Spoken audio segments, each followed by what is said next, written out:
Recording by Tony Addison. The Hanging Stranger by Philip K. Dick.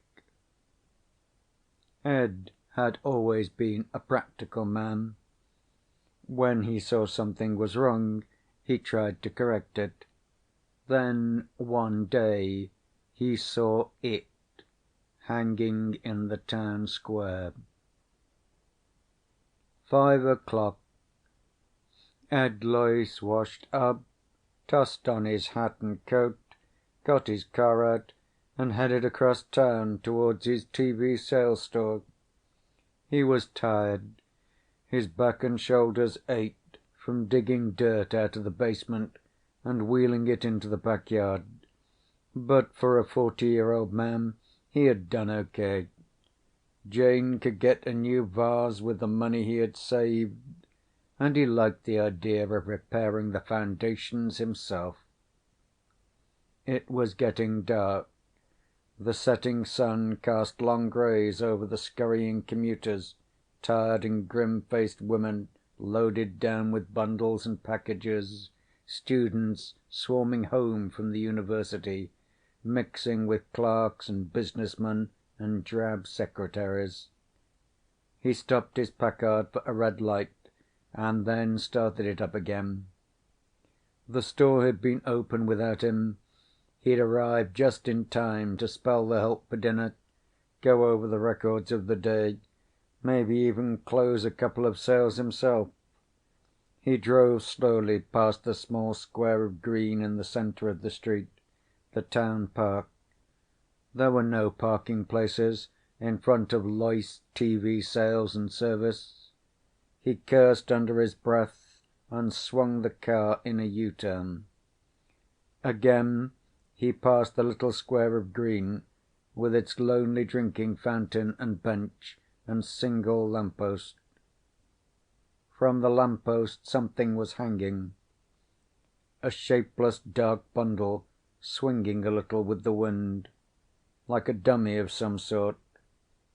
Loyce rolled down his window and peered out. What the hell was it? A display of some kind? Sometimes the Chamber of Commerce put up displays in the square. Again he made a U-turn and brought his car around. He passed the park and concentrated on the dark bundle. It wasn't a dummy. And if it was a display, it was a strange kind. The hackles on his neck rose, and he swallowed uneasily. Sweat slid out on his face and hands. It was a body. A human body. "Look at it!" Loyce snapped. "Come on out here." Don Ferguson came slowly out of the store, buttoning his pinstripe coat with dignity. "This is a big deal, Ed. I can't just leave the guy standing there." "See it?" Ed pointed into the gathering gloom. The lamppost jutted up against the sky, the post and the bundle swinging from it. "There it is. How the hell long has it been there?" His voice rose excitedly. "What's wrong with everybody? They just walk on past." Don Ferguson lit a cigarette slowly. "Take it easy, old man. There must be a good reason or it wouldn't be there." "A reason? What kind of a reason?" Ferguson shrugged. "Like the time the Traffic Safety Council put that wrecked Buick there. Some sort of civic thing. How would I know?" Jack Potter from the shoe shop joined them. "What's up, boys?" "There's a body hanging from the lamppost," Loyce said. "I'm going to call the cops." "They must know about it," Potter said, "or otherwise it wouldn't be there." I got to get back in. Ferguson headed back into the store. Business before pleasure. Loyce began to get hysterical. "You see it? You see it hanging there? A man's body. A dead man." "Sure, Ed. I saw it this afternoon when I went out for coffee." "You mean it's been there all afternoon?" "Sure. What's the matter?" Potter glanced at his watch. "Have to run. See you later, Ed." Potter hurried off, joining the flow of people moving along the sidewalk. Men and women passing by the park. A few glanced up curiously at the dark bundle and then went on. Nobody stopped. Nobody paid any attention. "I'm going nuts," Loyce whispered. He made his way to the curb and crossed out into traffic among the cars. Horns honked angrily at him. He gained the curb and stepped up onto the little square of green. The man had been middle-aged. His clothing was ripped and torn, a grey suit splashed and caked with dried mud. A stranger. Loyce had never seen him before. Not a local man. His face was partly turned away, and in the evening wind he spun a little, turning gently, silently. His skin was gouged and cut. Red gashes, deep scratches of congealed blood. A pair of steel-rimmed glasses hung from one ear, dangling foolishly. His eyes bulged. His mouth was open, tongue thick and ugly blue. "For heaven's sake," Loyce muttered, sickened. He pushed down his nausea and made his way back to the sidewalk. He was shaking all over with revulsion and fear. Why? Who was the man? Why was he hanging there? What did it mean? And why didn't anybody notice? He bumped into a small man hurrying along the sidewalk. "Watch it," the man grated. "Oh, it's you, Ed." Ed nodded dazedly. "Hello, Jenkins. What's the matter?" The stationery clerk caught Ed's arm. "You look sick. The body. There, in the park." "Sure, Ed." Jenkins led him into the alcove of Loyce TV Sales and Service. "Take it easy." Margaret Henderson from the jewelry store joined them. "Something wrong?" "Ed's not feeling well." Loyce yanked himself free. "How can you stand here? Don't you see it? For God's sake!" "What's he talking about?" Margaret asked nervously. "The body!" Ed shouted. "The body hanging up there!" More people collected. "Is he sick? It's Ed Loyce. You okay, Ed?" "The body!" Loyce screamed, struggling to get past them. Hands caught at him. He tore loose. "Let me go. The police. Get the police." "Ed, better get a doctor. He must be sick. Or drunk." Loyce fought his way through the people. He stumbled and half fell. Through a blur he saw rows of faces, curious, concerned, anxious. Men and women halting to see what the disturbance was. He fought past them towards his store. He could see Ferguson inside talking to a man, showing him an Emerson TV set. Pete Foley in the back at the service counter, setting up a new Philco. Loyce shouted at them frantically. His voice was lost in the roar of traffic and the murmur around him. "Do something!" he screamed. "Don't stand there! Do something! Something's wrong! Something's happened! Things are going on!" The crowd melted respectfully for the two heavy-set cops moving efficiently toward Loyce. "Name?" the cop with the notebook murmured. "Loyce." He mopped his forehead wearily. "Edward C. Loyce. Listen to me. Back there." "Address?" the cop demanded. The police car moved swiftly through traffic, shooting among the cars and buses. Loyce sagged against the seat, exhausted and confused. He took a deep, shuddering breath. 1368 Hurst Road. "That's here in Pikeville." "That's right." Loyce pulled himself up with a violent effort. "Listen to me. Back there in the square, hanging from the lamppost." Where were you today?" the cop behind the wheel demanded. "Where?" Loyce echoed. "You weren't in your shop, were you?" "No." He shook his head. "No, I was home, down in the basement." "In the basement?" "Digging. A new foundation. Getting out the dirt to pour a cement frame. Why? What has that to do with—" "Was anybody else down there with you?" "No. My wife was downtown. My kids were at school." Loyce looked from one heavy-set cop to the other. Hope flicked across his face. Wild hope. "You mean because I was down there I missed the explanation? I didn't get in on it, like everybody else?" After a pause, the cop with the notebook said, "That's right. You missed the explanation." "Then it's official. The body, it's supposed to be hanging there." "It's supposed to be hanging there. For everybody to see." Ed Loyce grinned weakly. "Good Lord. I guess I sort of went off the deep end. I thought maybe something had happened, you know, something like the Ku Klux Klan, some kind of violence, communists or fascists taking over." He wiped his face with his breast pocket handkerchief, his hands shaking. "I'm glad to know it's on the level." "It's on the level." The police car was getting near the Hall of Justice. The sun had set. The streets were gloomy and dark. The lights had not yet come on. "I feel better," Loyce said. "I was pretty excited there for a minute. I guess I got all stirred up.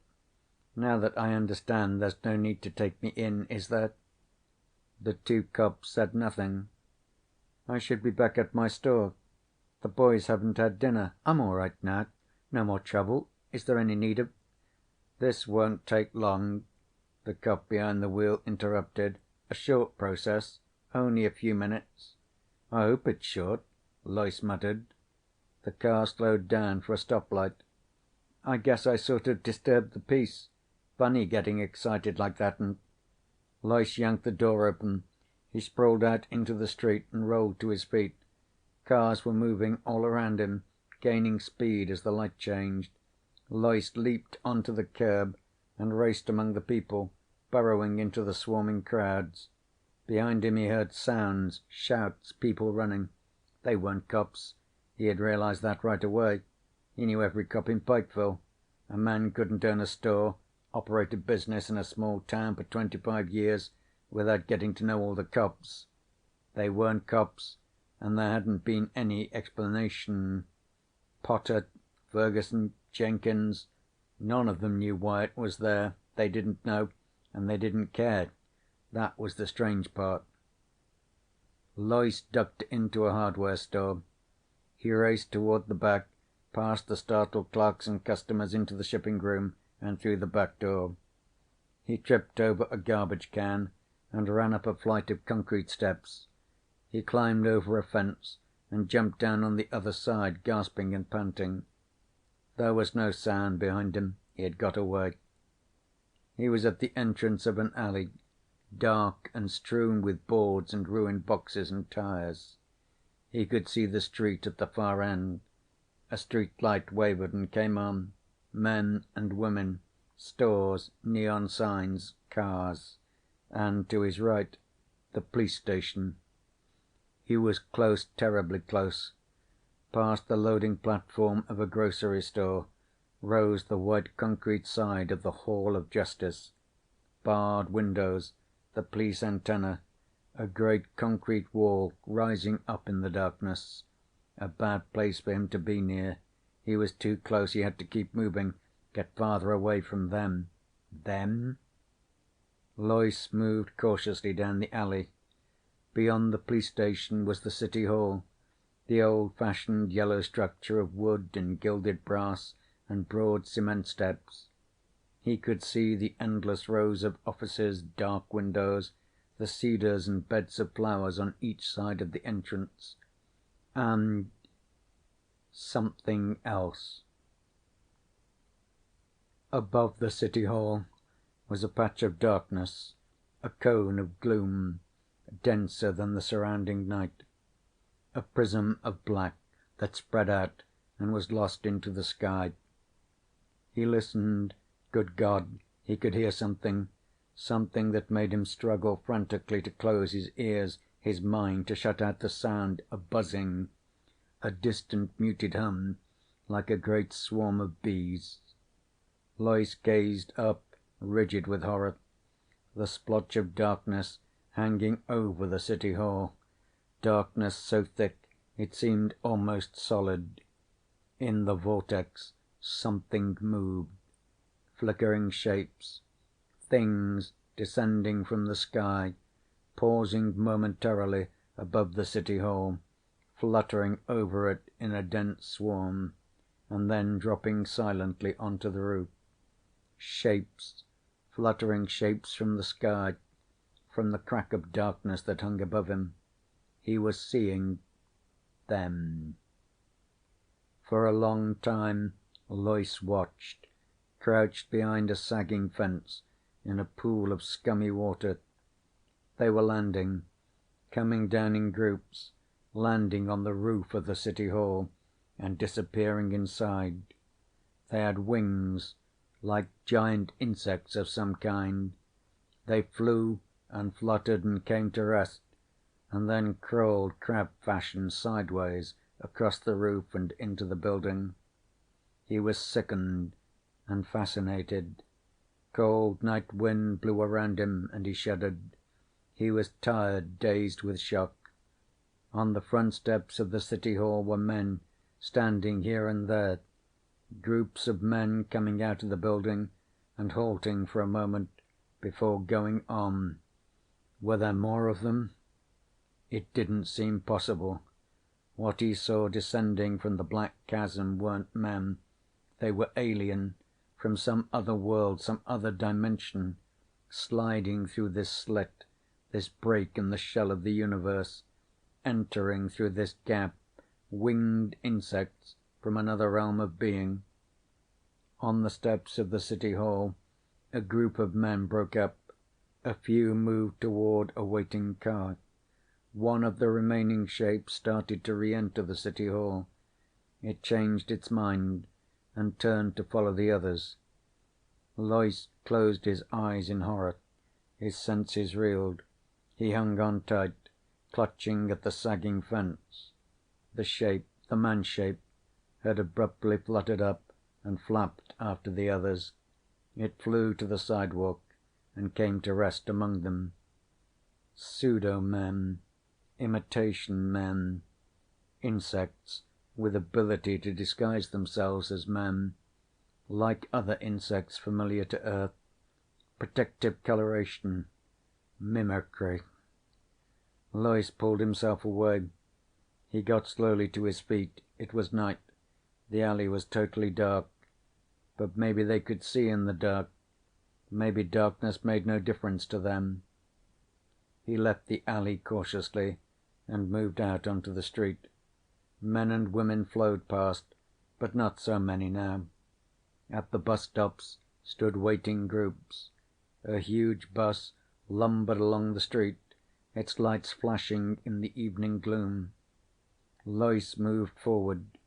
He pushed his way among those waiting, and when the bus halted, he boarded it and took a seat in the rear by the door.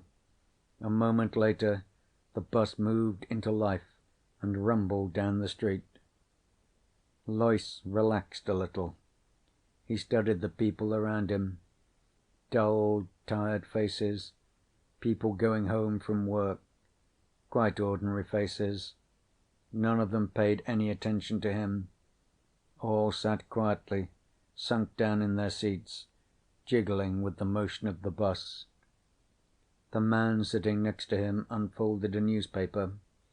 He began to read the sports section, his lips moving. An ordinary man. Blue suit, tie, a businessman or a salesman, on his way home to his wife and family. Across the aisle, a young woman, perhaps 20. Dark eyes and hair, a package on her lap. Nylons and heels, red coat and white Angora sweater, gazing absently ahead of her. A high school boy in jeans and black jacket. A great triple-chinned woman with an immense shopping bag loaded with packages and parcels, her thick face dim with weariness. Ordinary people, the kind that rode the bus every evening, going home to their families, to dinner. Going home with their minds dead, controlled, filmed over with the mask of an alien being that had appeared and taken possession of them, their town, their lives, himself too, except that he happened to be deep in his cellar instead of in the store. Somehow he had been overlooked, they had missed him. Their control wasn't perfect, foolproof. Maybe there were others. Hope flickered in Loyce. They weren't omnipotent. They had made a mistake, not got control of him. Their net, their field of control had passed over him. He had emerged from his cellar as he had gone down. Apparently their power zone was limited. A few seats down the aisle, a man was watching him. Loyce broke off his chain of thought. A slender man with dark hair and a small moustache. Well-dressed, brown suit and shiny shoes. A book between his small hands. He was watching Loyce, studying him intently. He turned quickly away. Loyce tensed. One of them? Or another they had missed? The man was watching him again. Small dark eyes, alive and clever, shrewd. A man too shrewd for them, or one of the things itself, an alien insect from beyond. The bus halted. An elderly man got on slowly and dropped his token into the box. He moved down the aisle and took a seat opposite Loyce. The elderly man caught the sharp-eyed man's gaze. For a split second something passed between them. A look rich with meaning. Loyce got to his feet. The bus was moving. He ran to the door. One step down into the well. He yanked the emergency door release. The rubber door swung open. "Hey!" the driver shouted, jamming on the brakes. "What the hell?" Loyce squirmed through. The bus was slowing down. Houses on all sides. A residential district. Lawns and tall apartment buildings. Behind him, the bright-eyed man had leapt up. The elderly man was also on his feet. They were coming after him.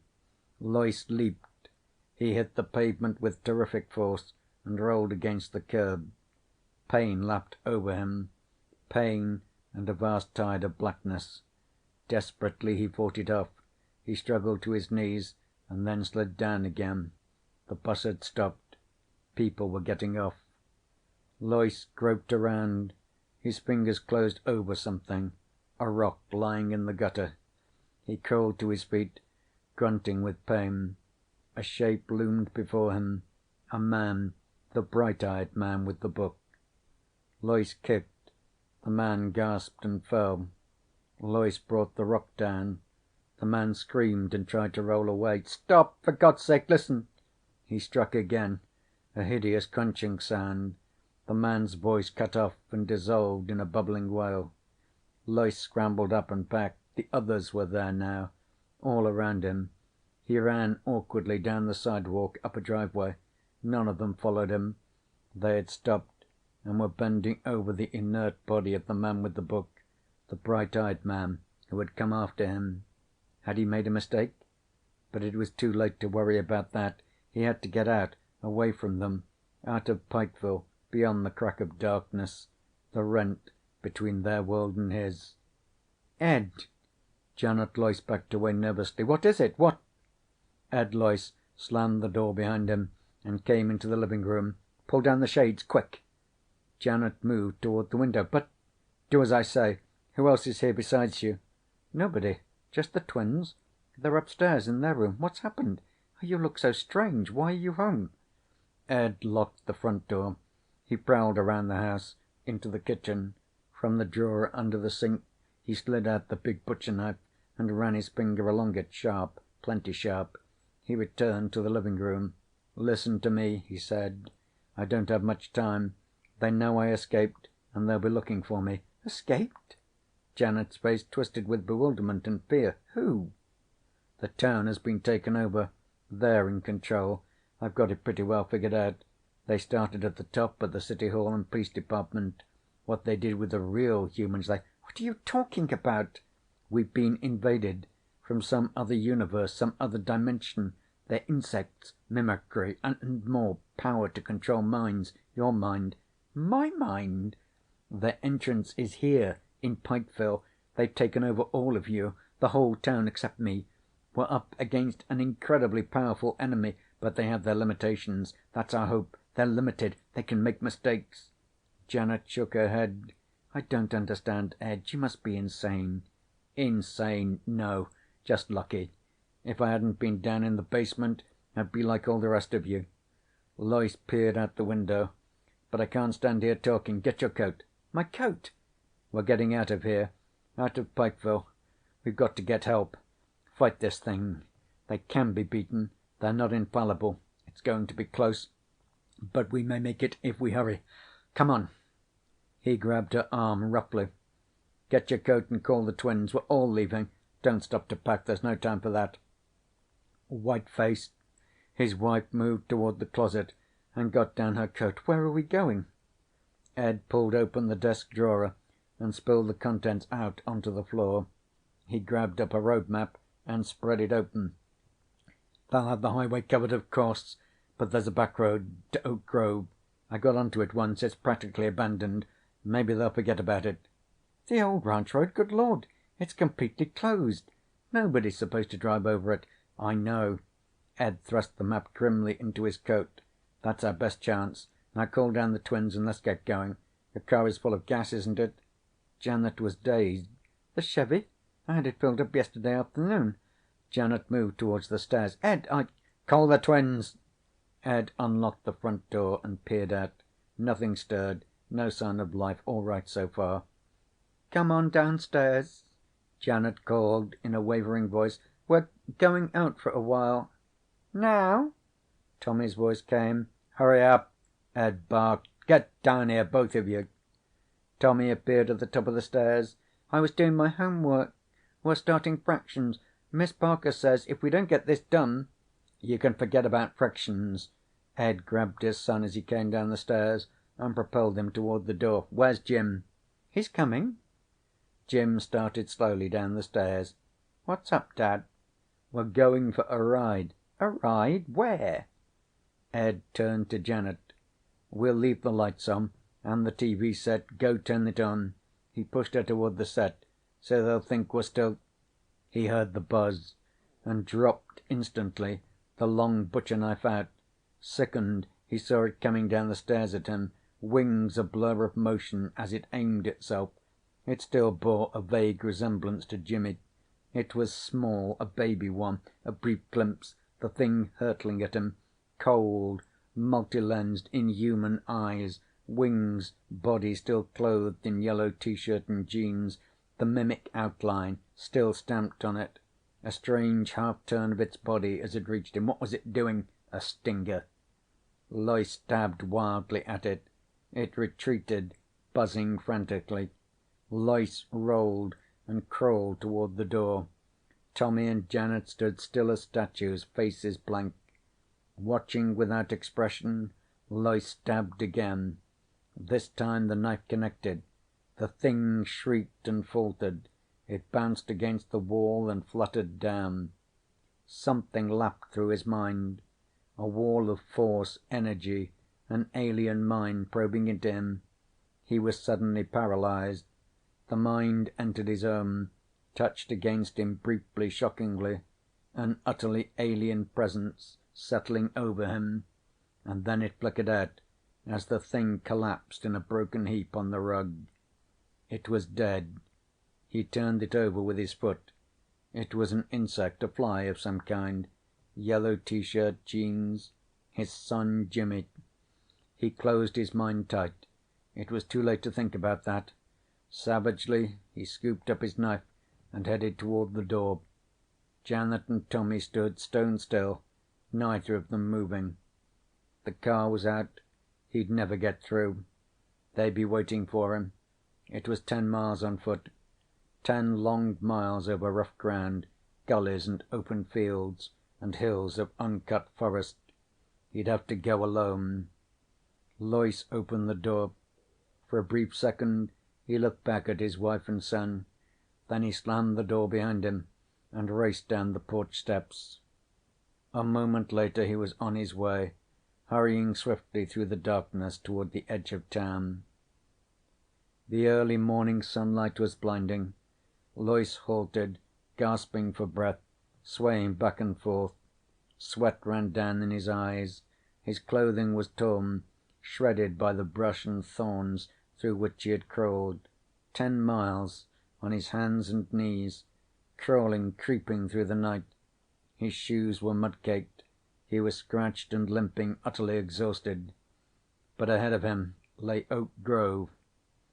He took a deep breath and started down the hill. Twice he stumbled and fell, picking himself up and trudging on. His ears rang. Everything receded and wavered, but he was there. He had got out, away from Pikeville. A farmer in a field gaped at him. From a house a young woman watched in wonder. Loyce reached the road and turned onto it. Ahead of him was a gasoline station and a drive-in.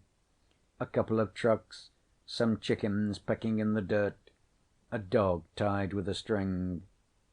The white-clad attendant watched suspiciously as he dragged himself up to the station. "Thank God!" He caught hold of the wall. "I didn't think I was going to make it.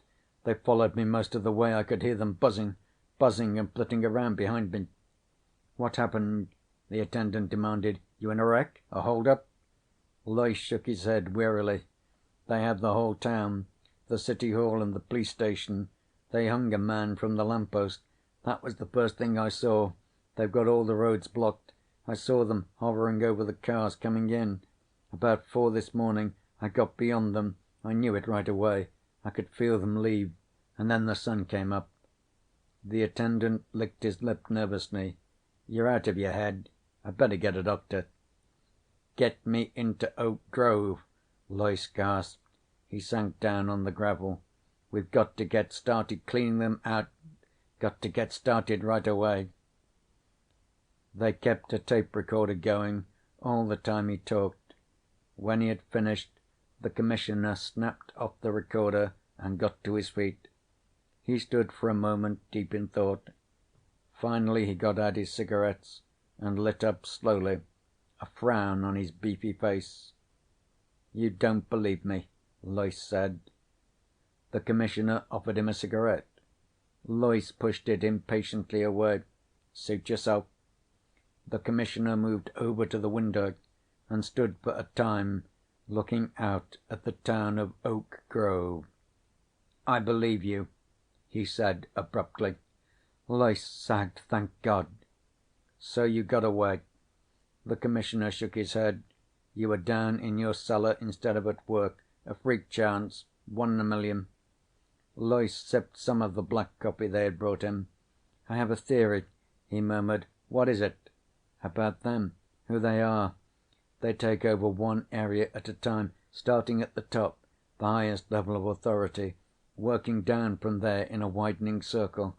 When they're firmly in control, they go on to the next town. They spread, slowly, very gradually. I think it's been going on for a long time." "A long time?" "Thousands of years. I don't think it's new." "Why do you say that?" "When I was a kid, a picture they showed us in Bible League. A religious picture, an old print. The enemy gods, defeated by Jehovah. Moloch, Beelzebub, Moab, Baalin, Ashtaroth." "So?" "They were all represented by figures." Loyce looked up at the commissioner. "Beelzebub was represented as a giant fly." The commissioner grunted. "An old struggle. They've been defeated. The Bible is an account of their defeats. They make gains, but finally they're defeated." "Why defeated?" "They can't get everyone. They didn't get me. And they never got the Hebrews. The Hebrews carried the message to the whole world. The realization of the danger. The 2 men on the bus, I think they understood. Had escaped, like I did." He clenched his fist. "I killed one of them. I made a mistake. I was afraid to take a chance." The Commissioner nodded. "Yes, they undoubtedly had escaped as you did. Freak accidents, but the rest of the town was firmly in control." He turned from the window. "Well, Mr. Loyce, you seem to have figured everything out." "Not everything. The hanging man. The dead man hanging from the lamppost. I don't understand that. Why? Why did they deliberately hang him there?" "That would seem simple." The Commissioner smiled faintly. "Bait." Loyce stiffened. His heart stopped beating. "Bait? What do you mean?" "To draw you out. Make you declare yourself. So they'd know who was under control and who had escaped." Loyce recoiled with horror. "Then they expected failures. They anticipated " He broke off. "They were ready with a trap." "And you showed yourself. You reacted. You made yourself known." The Commissioner abruptly moved toward the door. "Come along, Loyce. There's a lot to do. We must get moving. There's no time to waste." Loyce started slowly to his feet, numbed. "And the man? Who was the man? I never saw him before. He wasn't a local man. He was a stranger, all muddy and dirty, his face cut, slashed." There was a strange look on the Commissioner's face as he answered. "Maybe," he said softly, "you'll understand that, too. Come along with me, Mr. Loyce." He held the door open, his eyes gleaming. Loyce caught a glimpse of the street in front of the police station. Policemen, a platform of some sort, a telephone pole, and a rope. "Right this way," the Commissioner said, smiling coldly.